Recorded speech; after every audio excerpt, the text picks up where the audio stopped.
Junior NTR AP అసెంబ్లీలో అడుగుపెట్టారు. అసెంబ్లీలో అడుగుపెట్టాలంటే ఎమ్మెల్యే, ఎంపీ, మినిస్టర్ ఏదో ఒకటి అయి ఉండాలి. కానీ జూనియర్ ఎన్టీఆర్ ఎలా వచ్చారు అనంటే, అలాంటి వాళ్ళందరికీ కూడా ఒక హెడ్‌ని కలవడానికి వచ్చారంటే, మరి బీజేపీ అధ్యక్షుడిని కలవడానికి ఆయన వచ్చినట్టుగా తెలుస్తోంది. సో, తన తరపున కేంద్రానికి ఒక సిఫారసుని అందించడానికి వచ్చారట. జూనియర్ ఎన్టీఆర్‌ని అసెంబ్లీలో చూసినటువంటి వైఎస్ఆర్‌సీపీకి గుండెల్లో రైళ్లు పరిగెత్తాయి. ఆయన అసెంబ్లీలో కనపడితేనే అలా ఉంది. ఆ అసెంబ్లీలో అడుగుపెట్టి కూర్చుంటే మరి ఎలా ఉంటుందనేది ఊహించుకోవాల్సిందే.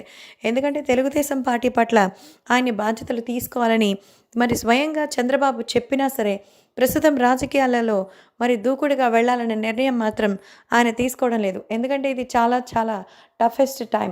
సినిమాలో ఇప్పుడే ఆయన ప్రపంచవ్యాప్తంగా పేరు తెచ్చుకుంటున్నారు. ఇలాంటి సమయంలో ఆయన సినిమాలని కాస్త పక్కన పెట్టి రాజకీయాల్లో వస్తే మరి ఆ సక్సెస్ అనేది ఖచ్చితంగా చెయ్యి వదిలి వెళ్ళిపోతుంది. అందుకే ఇప్పుడు ఆ సమస్యని కొని తెచ్చుకోదలుచుకోలేదు తారక్. అందుకే ఇప్పుడు ఇదే విషయాన్ని గురించి మోదీతో చెప్పడానికే మరి కొంతమందిని పంపించినట్టుగా తెలుస్తోంది. సో, మోదీకి చేరవేయాల్సిందిగా బీజేపీ అధ్యక్షునితో ఈ విషయాలను తారక్ తెలియజేశారట.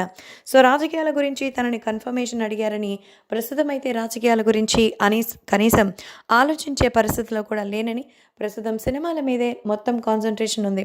కొన్ని వందల కోట్లు సినిమాల మీద పెట్టున్నారు.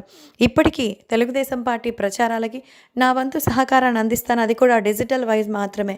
ఎందుకంటే ఇప్పటికే సినిమాలు నా కోసం దాదాపు 4 ఏళ్లుగా ఎదురు చూస్తున్నారంటూ చెప్పారట తారక్.